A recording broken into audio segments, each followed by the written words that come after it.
Hello, my friends. I hope you're doing well today. In today's story, we'll talk about Donald Trump, his business journey, and how he achieved success. Along the way, you can also improve your English with simple and clear sentences. Donald John Trump was born in Queens, New York City in 1946. He grew up in a family that was already involved in real estate. His father, Fred Trump, was a hard-working and strict man who built houses and apartments for middle-class families. Fred focused on building affordable homes in Brooklyn and Queens after the Great Depression and World War II. He was very disciplined, very detail-oriented, and expected his children to be tough and ambitious. Donald was the fourth of 5 children. From a young age, people noticed he was energetic, competitive, and sometimes aggressive. He liked to win and hated to lose. His father taught him the importance of money, discipline, and control. Fred Trump's company was not glamorous. It was not about skyscrapers or big hotels, but it was steady and profitable. This environment shaped Donald's early idea of business. When Donald was a teenager, he was sent to a military-style boarding school because his parents thought he needed more discipline. At that school, he learned structure, leadership, and confidence. He was also competitive in sports and enjoyed being the center of attention. These experiences later influenced the way he handled his business career. Bold, confident, and always eager to stand out. After finishing high school, Donald went to college. He started at Fordham University in New York, but later transferred to the Wharton School at the University of Pennsylvania, one of the top business schools in America. At Wharton, he studied real estate and economics. He was not known as the top student, but he paid attention to the real estate courses and kept learning from his father's business on the side. In 1968, Donald graduated from Wharton and soon joined his father's company, which was then called Elizabeth Trump and Son. At first, Donald worked under his father, learning the basics of the family business. The company focused on middle-class rental housing in the outer boroughs of New York. Fred Trump was very careful with money. He avoided unnecessary risks and always looked for government support to help finance his projects. Donald respected this, but felt that the company was too small in vision. He wanted something bigger, flashier, and more famous. Donald Trump's personality was different from his father's. Fred liked to stay out of the spotlight, quietly building homes and collecting rent. Donald, on the other hand, loved publicity. He liked being in newspapers, magazines, and on television. He understood that fame could be a business tool. Even before he made his biggest deals, he worked on creating an image of himself as a successful businessman. In the early 1970s, Donald started looking at Manhattan, the center of New York City. At that time, Manhattan was very different from today. Many neighborhoods were struggling, crime was high, and many buildings were empty. But Donald saw opportunity. He wanted to move from the outer boroughs into the heart of the city, where the richest and most powerful people lived and worked. He believed that if he could make a mark in Manhattan, he could become a national and even international figure in real estate. One of Donald Trump's early big moves was the transformation of the Commodore Hotel. This old hotel, near Grand Central Station, was falling apart in the mid-1970s. Few people wanted to invest in it because New York City was going through a financial crisis, but Trump saw potential. He worked out a complex deal involving government tax breaks and a partnership with the Hyatt hotel chain. In 1980, the hotel reopened as the Grand Hyatt, and it was a success. This deal gave Donald Trump recognition in Manhattan. People began to see him not just as Fred Trump's son, but as his own man with big ambitions.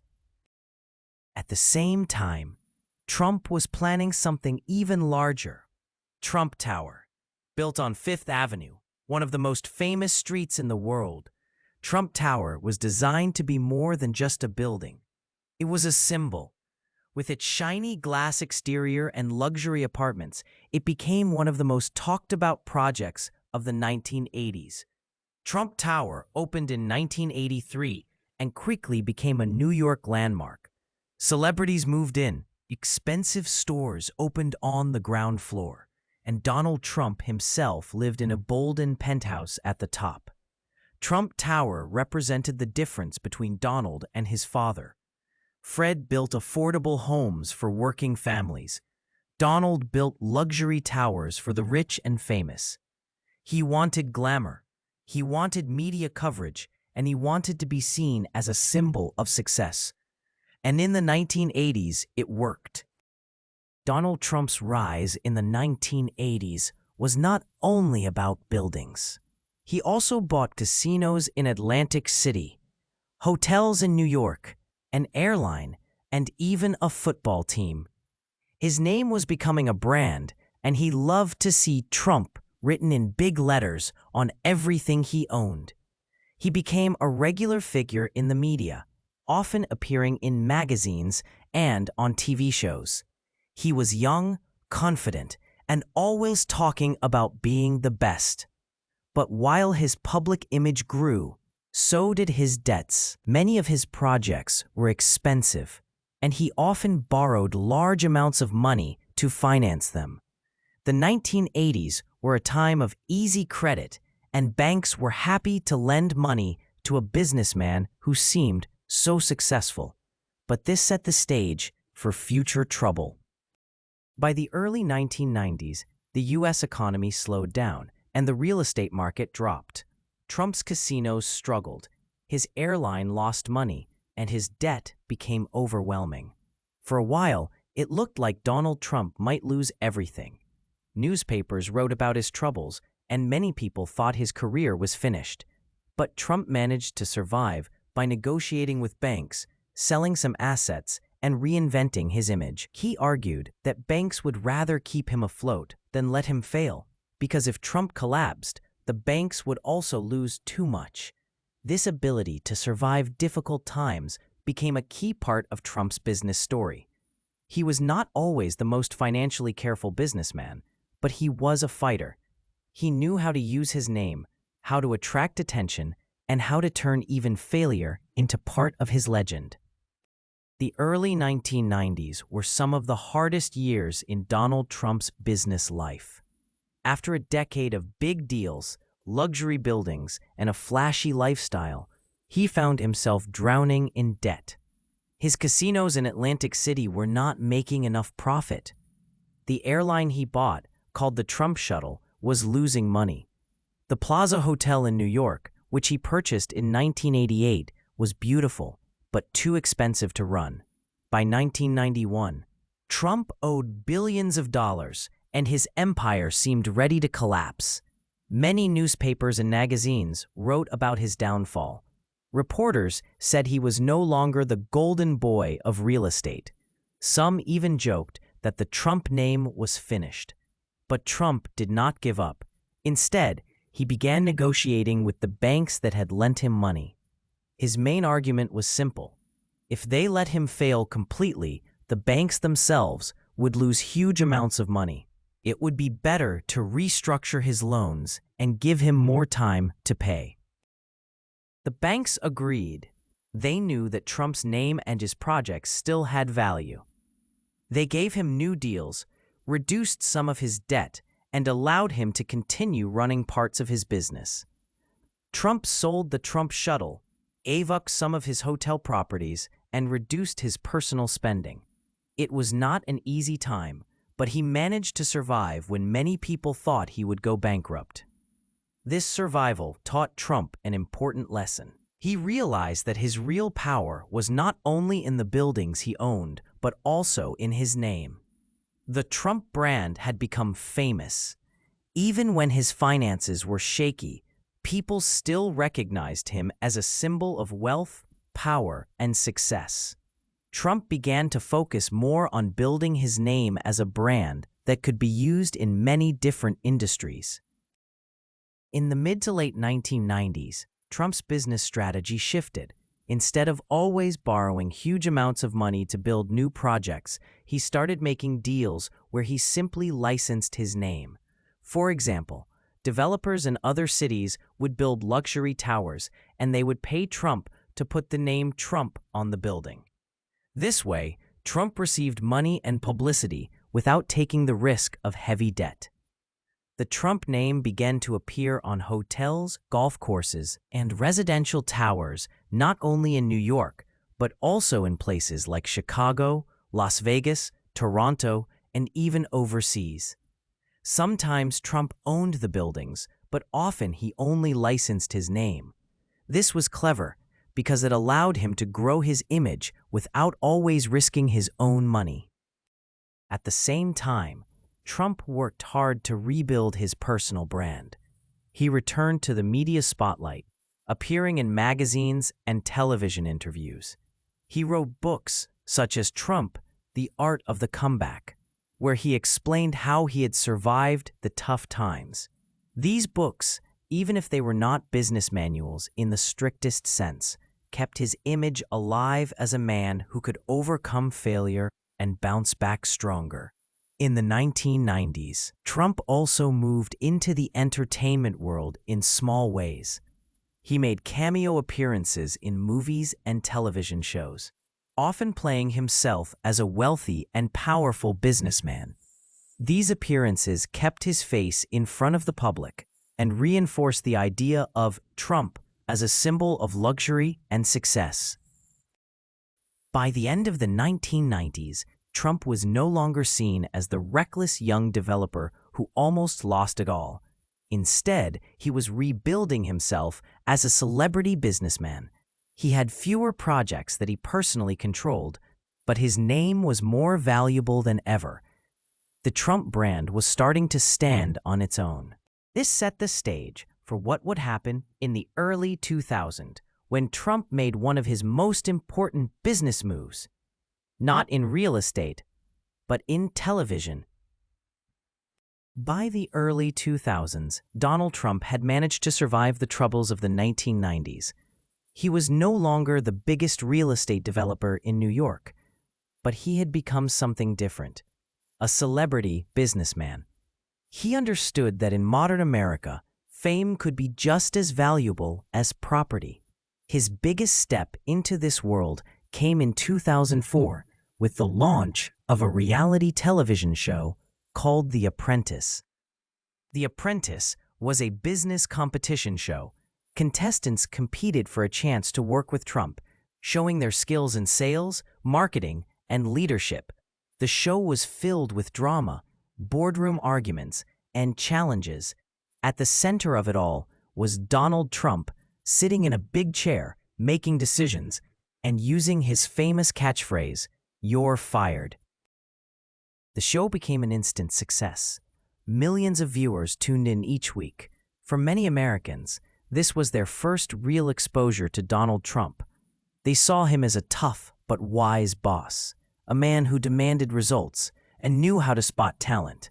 The show presented him as the ultimate businessman, even though in real life his finances were not always perfect. The power of television changed Trump's career. The Apprentice made him a household name across the United States and even around the world. People who had never heard of his real estate projects now knew him as a symbol of business success. His image of power, luxury, and confidence reached a much wider audience than ever before. His fame gave Trump new opportunities. He began licensing his name for more projects, hotels, condos, golf courses, and consumer products. Developers in different countries wanted the Trump name on their buildings because it helped attract buyers. People believed that if a tower had Trump written on it, it must represent quality and luxury. In reality, Trump often did not build these projects himself. He simply lent his name in exchange for money. During this time, Trump also invested in golf courses. He bought and developed golf resorts in the United States, Scotland, and Ireland. Golf was another way for him to connect his brand with wealth, exclusivity, and power. Owning golf resorts also gave him places where he could host world leaders, celebrities, and events. In addition to real estate and golf, Trump expanded into beauty pageants. For many years, he owned the Miss Universe, Miss USA, and Miss Teen USA pageants. These events gave him another platform for publicity, and they connected his brand to glamour and entertainment.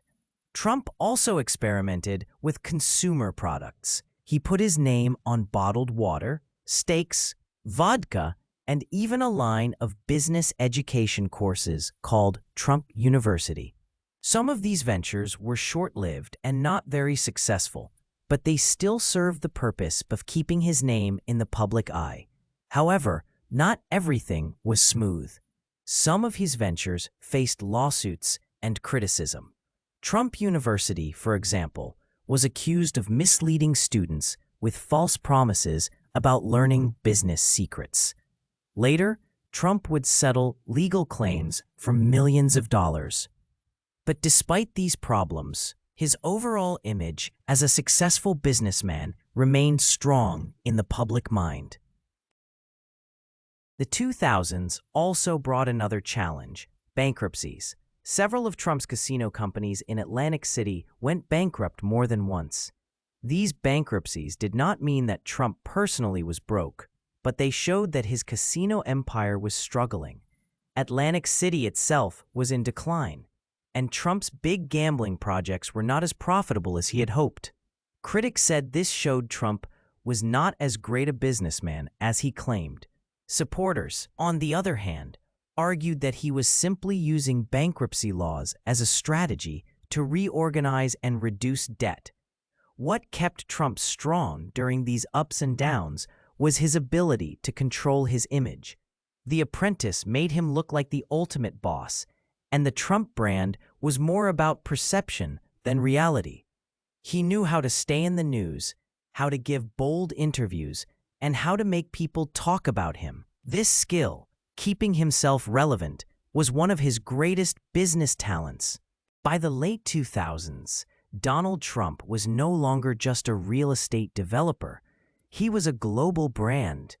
His name appeared on towers in major cities. His face was known from television, and his style of gold, glamour, and confidence was recognized everywhere. He had turned himself into both a businessman and an entertainer.